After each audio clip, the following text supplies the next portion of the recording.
메신저 뉴스 김성욱입니다. 오늘 첫 순서는 서울, 부산을 연결합니다. 서울동안교회 김영주 목사님, 부산 진교회 신충 목사님, 부산해관교회 조성일 목사님입니다. 코로나 비대면 생활이 죽음을 넘어설 다시 없는 기회인 까닭을 들어보시겠습니다. 우리나라의 잡초학으로 독일에서 박사학위를 받고 고려대학교 환경생태공학부에서 가르쳤던 강병화 교수님이 계십니다.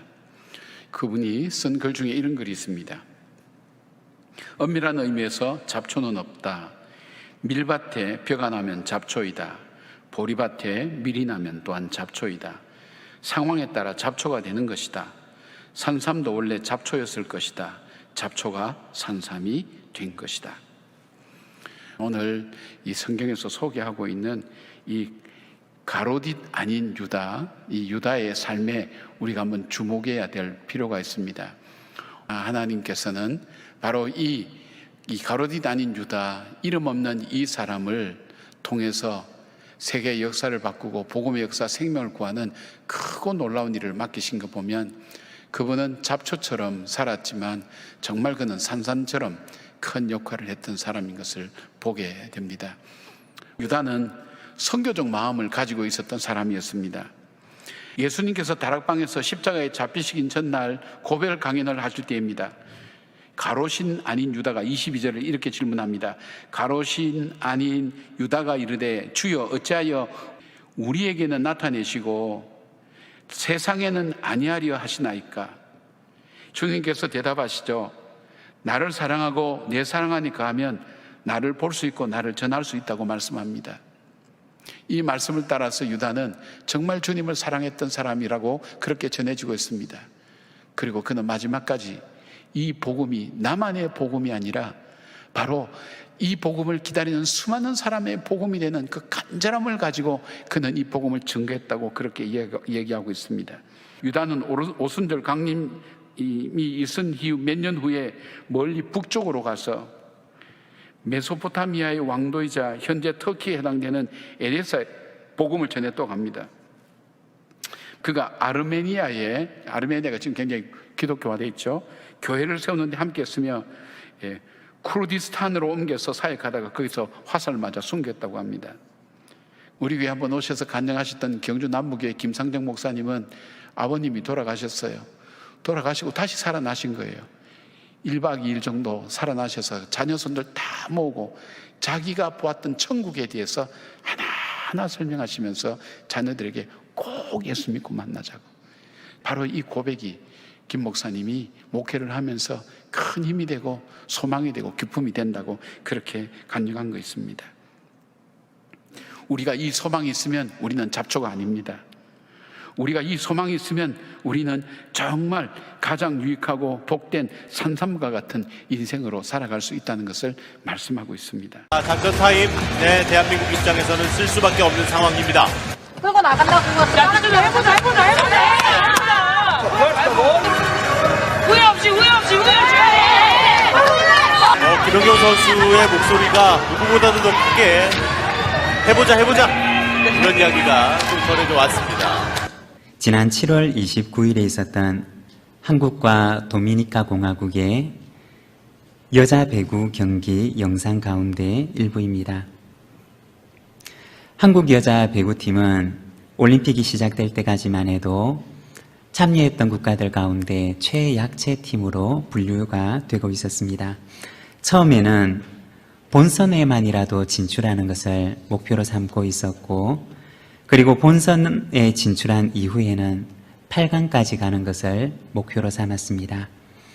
그런데 8강을 넘어서 4강까지 진출하는 결과를 내게 되었습니다. 이처럼 최약체라고 평가받던 팀이 우리나라보다 훨씬 강한 강호라고 평가되는 팀들을 하나씩 이겨나가면서 4강까지 가게 되었던 데는 참여했던 선수들의 그 간절함과 절실함, 그리고 서로를 격려하는 그 격려가 그 가운데 있었던 것입니다. 해보자 5번이나 반복하면서 서로를 격려하고 후회 없이 해보자 라고 하는 말을 수도 없이 반복했던 그 간절함이 그들로 하여금 그들보다 한 수 위의 팀들을 이기고 그들이 가지고 있던 실력 이상의 성적을 내게끔 만들었던 것입니다. 한 사람의 격려라고 하는 것이 그 곁에 있는 사람들에게 얼마나 힘이 되고 얼마나 용기가 되는가라고 하는 것을 보여주는 것입니다. 우리가 신앙생활을 할 때도 이처럼 누군가 우리의 이 힘든 경주를 옆에서 격려해주고 해보자고 하며 그 손을 잡아 이끌어주는 한 사람이 있다면 그것이 우리에게 있어서 얼마나 큰 힘이 되고 또한 용기가 되는지 모릅니다.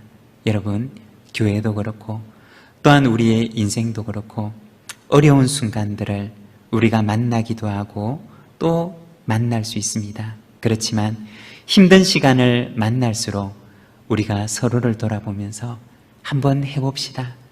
같이 힘을 냅시다. 라고 격려하며 이 어려운 시간들을 이겨나가는 우리 부산진 모든 믿음의 가족들이 되시기를 바랍니다. 오늘날처럼 죽음을 은폐시키는 그런 시대도 아마 없었을 겁니다. 옛날에는 집에서 죽었어요.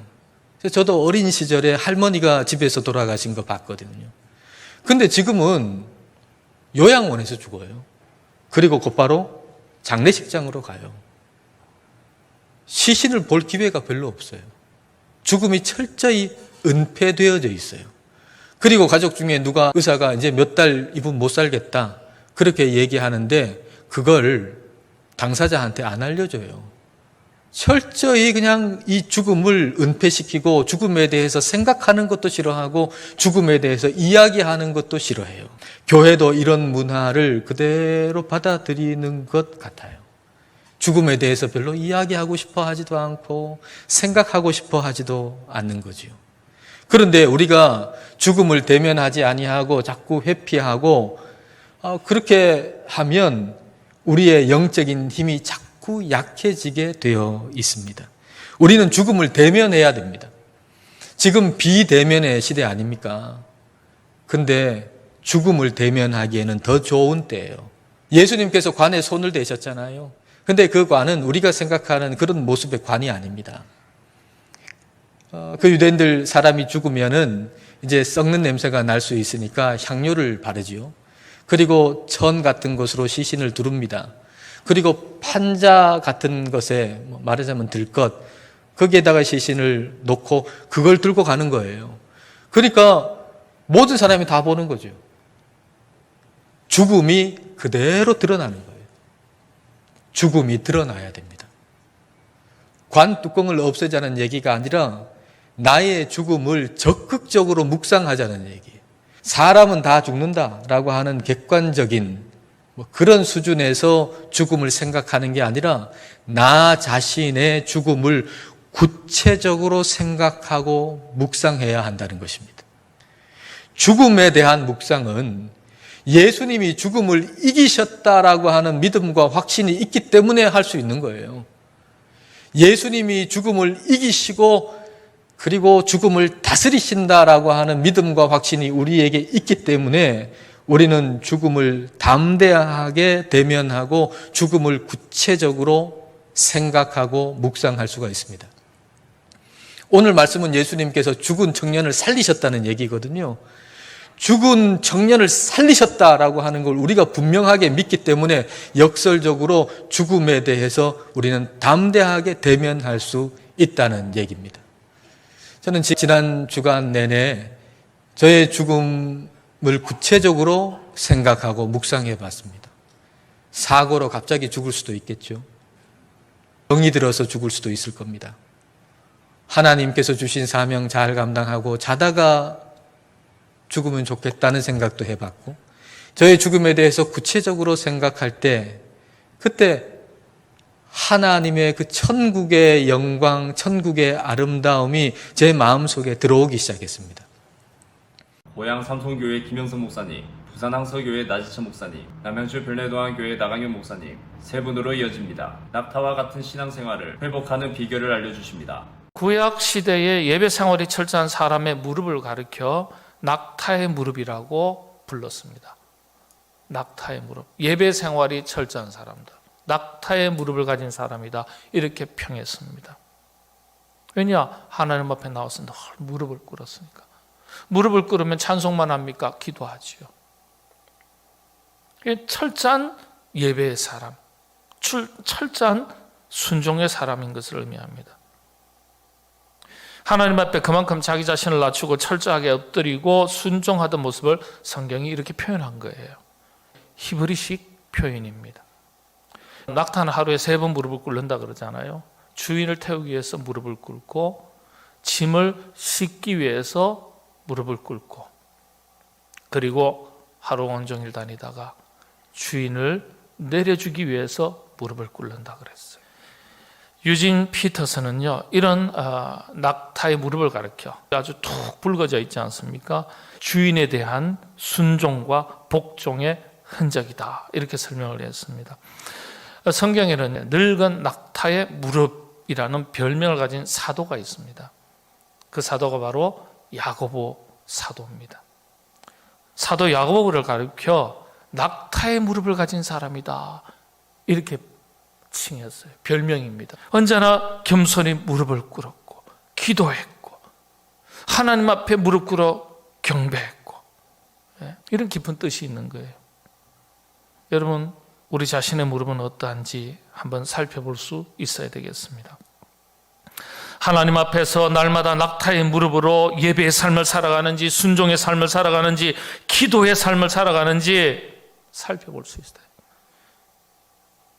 그리스도인이라는 이름은 있지만은 세상에 무릎을 꿇고 살아가는 건 아닌지 한번 점검해 볼 수 있어야 되겠습니다. 여러분들도 사도 야고보와 같이 낙타의 무릎을 가진 하나님의 사람이다, 이런 별명을 얻고 살아가시는 여러분 되시기를 바랍니다. 무릎을 꿇고 하루 3번씩 기도했다 그랬어요. 무슨 기도를 했을까요? 무릎을 꿇고 기도하는데 지금 위기 상황이에요. 엄청난 지금 급박한 상황이에요.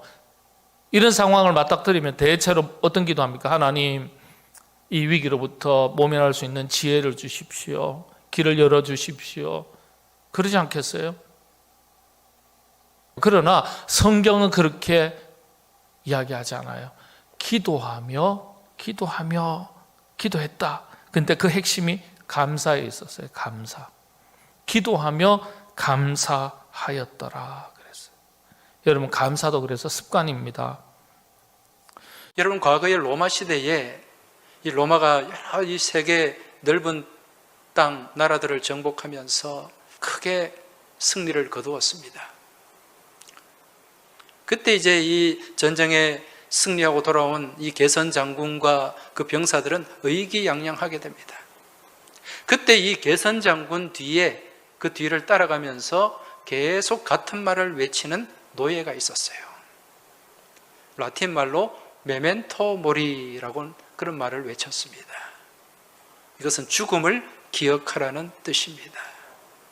지금 많은 사람들의 환호를 받고 또 박수와 갈채를 받는 그 순간에 그 뒤를 따르면서 죽음을 기억하라, 메멘토 모리, 이걸 계속 확인을 시키는 거예요. 지금은 승리를 하고 돌아와서 많은 사람들에게 환영을 받고 박수를 받지만은 언젠가는 당신도 죽게 된다. 그래서 지금 이 자리에서 너무 자만하지 말고 교만하지 마라, 겸손하게 나아가라, 그런 의미로 메멘토 모리를 외쳤다는 거지요. 이처럼 오늘 나에게 주어진 이 인생의 경주 또한 분명히 끝나는 마지막 지점이 있습니다.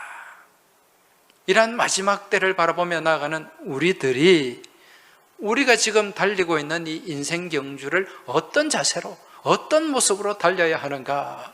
첫 번째 우리가 갖춰야 될 자세가 무엇인가? 허리에 띠를 띠는 것입니다. 허리띠를 졸라매는 거예요. 동여매는 것입니다. 또 우리가 가져야 될 모습이 한 가지 있는데 그것은 무엇인가? 등불을 켜는 것입니다. 깨어있다는 것을 얘기하는 것입니다. 언제 우리 주님이 도적같이 오실지 모르기 때문에 우리는 항상 깨어 있어야 된다. 우리가 또 갖춰야 될 자세가 있어요. 그게 뭔가 오늘 말씀해 보니까 서 있어라. 서 있어라. 허리에 띠를 띠고 등불을 켜고 어떻게 있어라? 서 있어라. 서 있어야 됩니다. 믿음 위에 거하고 그 말씀의 터전 위에 굳게 서라. 일어서라는 말씀입니다. 혹여 지금 일어나지 못하고 있다면 여러분 주님 손잡고 일어나시기 바랍니다. 주님 말씀 붙잡고 일어나시기 바랍니다. 우리가 힘들고 어려울 때 주님을 바라보고 주님을 의지하고 주님을 향해 손을 내밀 때 우리 주님이 그 손 외면하고 뿌리치는 분이 아니라 우리의 손을 따뜻하게 잡아주시고 일으켜 세워주시는 분임을 믿으시기 바랍니다. 아일랜드 출신의 천재 작가 오스카 와일드라는 분이 있는데요. 이분의 단편 중에 예수님께서 과거에 은혜를 베풀어 주었던 사람들을 그 후에 다시 만나게 되는 그런 이야기를 쓴 것이 있습니다. 어느 날 예수님께서 길을 가시다가 술집 앞에서 비틀거리고 있는 술주정뱅이를 만납니다. 근데 원래 전에 그 다리에 장애가 있어서 제대로 걷지 못하던 사람이었는데 예수님이 그때 고쳐주셨던 그 사람인 거예요. 아니, 당신 그때 내가 다리를 고쳐준 사람 아니요? 근데 어쩌다가 이렇게 술주정뱅이가 되셨습니까? 당신이 그때 고쳐주어서 내가 걸어 다닐 수 있게 됐긴 했지만 그 이후로 살 길이 정말 막막하더라고요. 평생 내가 구걸만 하다 살다 보니까 배운 것도 없고 할 줄 아는 것도 없고 이제 다리가 멀쩡해졌으니까 구걸도 할 수가 없고 그래서 홧김에 술만 찾게 되었고 이렇게 알코올 중독자가 되어버렸습니다. 또 길을 가시던 예수님께서 남자들 사이에서 희롱을 당하고 있는 한 여자를 보게 되었습니다. 그녀는 전에 술집에서 아주 밑바닥 일을 하고 있었던 여자였습니다. 예수님 말씀을 듣고 은혜를 받고 변화된 그런 여자였어요. 예수님이 당황하시며 물으셨습니다. 아니, 당신은 또 어떻게 또 다시 이런 일을 하고 있어? 예수님께서 저를 구해주셔서 그때 참 고마웠습니다. 그러나 그 이후로 전 열심히 살아보려고 했지만 만나는 사람들마다 저만 보면 수근거리고 외면하고 피하고 그러더라고요. 너무 힘들어서 다시 이 일을 하게 됐습니다. 또 길을 가시던 예수님께서 저작거리에서 사람을 때리고 있는 어떤 깡패를 보았습니다. 예수님이 전에 고쳐주었던 시각장애인이었어요. 아니, 당신은 또 어째서 이렇게 살고 있어? 나는 처음에 당신이 눈을 뜨게 해주어서 얼마나 고맙다고 생각했는지 모릅니다. 근데 눈을 뜨고 보니까 이 온 세상이 너무나 썩어 있고 전부 나를 화나게 하는 일만 보이고 그래서 화풀이로 닥치는 대로 이렇게 부수고 때리고 살고 있습니다. 우리가 예수님을 믿고 은혜를 받고 하나님 자녀가 되었으면 이제 하나님이 기뻐하지 않으시는 세상적인 삶의 방식을 내려놓고 하나님 자녀로 하나님 기뻐하시는 삶의 모습을 살아야 되는데 과연 우리 삶이 어떠한가? 하지만 하나님께서 나를 구원하기 위해 자기 아들을 십자가에 죽게 하는 그런 사랑으로 나를 사랑해 주신다는 것을 기억하고 내가 착하고 능력 있고 쓸만해서 나에게 그런 사랑을 주신 것이 아니라는 것을 그냥 무조건 이유 없이 나를 사랑하신 하나님을 기억하실 수 있기를 바랍니다. 경주, 대전, 울산을 연결합니다. 경주 남부교회 김상전 목사님, 대전 제1교회 김철민 목사님, 울산 호계교회 김병분 목사님은 지금 절망의 환경에 놓여 있더라도 절망하지 않을 수 있는 이유를 들려주십니다. 야곱과 레아 사이에 처음에는 애정이 없었습니다. 장인의 속임수로 연모하는 여인이 아닌 다른 여인을 아내로 맞았으니까 두 사이에 사랑하는 마음이 있을리 만무합니다. 그러니까 야곱이 마음속에 나는 외삼촌에게 속았다. 나는 첫 번째 아내 레아에게 속은 사람이다. 분노와 선뿌리를 갖고 살아가는 사람이었습니다. 또 가정에서 아버지 역할을 다 했다고 하지 못합니다. 자식의 이름은 보통 누가 짓느냐? 당시에는 아버지가 짓는 겁니다. 그런데 야곱의 12아들들은 다 어머니가 지었습니다. 아버지가 자식 이름 짓는데 한 번도 개입한 적이 없습니다. 이것은 가정에서 남편의 역할, 아버지의 역할을 다 하지 못했다고 하는 말입니다. 그리고 부인이었던 레아와 라헬 두 사람은 자매지간이었습니다마는 한 남편을 두고 경쟁하고 시기합니다. 레아는 자식은 많았습니다마는 남편의 사랑을 받지 못했습니다. 남편의 사랑을 원했습니다. 라헬은 남편의 사랑은 있었지만 자식이 없습니다. 그러니 욕심을 가지고 경쟁하고 시기할 수밖에요.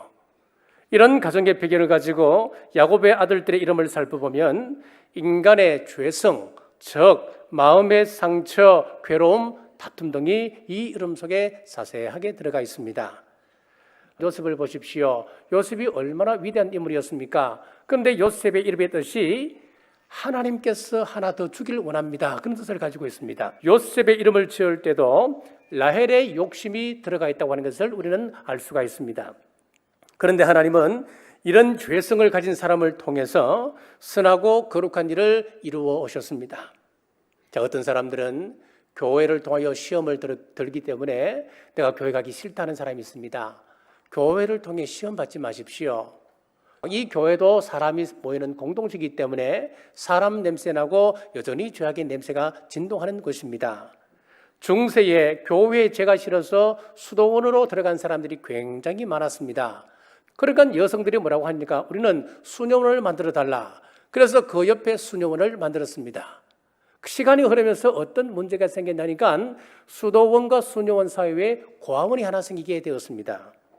거룩한 삶을 산다고 했는데 그곳에서 또 다른 타락이 있어지더라라고 하는 이야기입니다. 우리가 의인된 것은 우리가 의로워서 의인된 것이 아닙니다. 우리는 예수님의 이름을 빌려서 의인이 된 것입니다. 법적으로 의인된 것이지 실질적으로는 우리는 여전히 죄악 가운데서 죄짓는 존재로 살아갑니다. 그래서 우리는 수시로 감동의 지배를 받고 성령님을 안에 모시고 산다 하면서도 죄악 가운데 우리는 살아가는 것입니다. 그러나 영원히 변치 않는 한 가지는 바로 하나님의 계획입니다. 하나님의 섭리입니다. 지중해를 항해하던 고대 그리스인들은 무엇 하나 보이지 않는 망망대해를 항해할 때 별을 보고 항로를 결정했다고 합니다. 그들에게 별이 사라진다고 하는 것, 그것은 곧 배가 항로를 잃어버린다는 뜻이고 바로 죽음과 직결되는 것이었어요. 그래서 그리스 말로 디스라고 하는 말은 없다는 뜻이죠. 그리고 아스트로라고 하는 말은 별이에요. 그래서 별이 없다 하는 이 말에서 영어로 디제스터, 재난이란 말이 오게 된 것입니다. 우리가 진짜 걱정해야 될 것은 재난 그 자체가 아니라 그 재난 속에서도 그 재난을 뛰어넘는 별빛이 있는가 없는가 하는 것입니다. 오늘 이 본문의 말씀은 55장부터는 아주 본격적으로 하나님께서 이 별빛을 보여주시는 회복의 역사를 말씀하고 있는 장면입니다. 오라 너희 모든 목마른 자들아 물로 나오라. 돈 없는 자도 오라. 너희는 와서 사 먹되 돈 없이 값 없이 와서 포도주와 젖을 사라. 베스트만이라고 하는 구약 신학자가 있는데 그 신학자는 이 부분을 주석하면서 그랬어요. 마치 하나님께서 시장 거리에서 손님들을 부르는 상인처럼 그렇게 부르고 계시다. 이스라엘 백성들이 어떻게 했길래 생수의 근원 대신 하나님을 떠나서 자기들이 스스로 뭔가 셀프로 웅덩이를 만들고, 근데 그 웅덩이가 철저하게 기능하지 못하는, 완전히 엉터리가 돼버린, 뒤죽박죽이 돼버린 그런 삶을 살아가고 있는 그들을 향하여 하나님께서 지금 부르고 계시다는 거죠. 와라. 회복의 역사는 일단 하나님께서 부르시는 거기에 응하는 것입니다. 여러분, 둘째 아들 탕자가 어떻게 할 때 살아났어요? 그가 아버지를 향해서 갈 때였죠. 여러분, 회복은 하나님께로 방향을 틀 때 비로소 시작이 되는 것입니다. 오늘 이 말씀을 우리 같이 읽어볼까요? 너희는 귀를 기울이고 내게로 나와 들으라. 그리하면 너희의 영혼이 살리라. 내가 너희를 위하여 영원한 언약을 맺으리니 곧 다윗에게 허락한 확실한 은혜이니라. 예수님 그러면은 여러분 어떤 이미지가 마음속에 떠오릅니까? 예수님은 사랑이 많으시고 또 온화하시고 평화로우신 하나님이시다. 우리 그런 모습으로 오셨다 이렇게 생각합니다. 그래서 특별히 우리를 대신하여서 십자가를 지셔서 인류의 대속자가 되시고 선한 목자로 우리를 품어주시고 안아주시고 사랑해주시는 분이다 이렇게 알고 있습니다.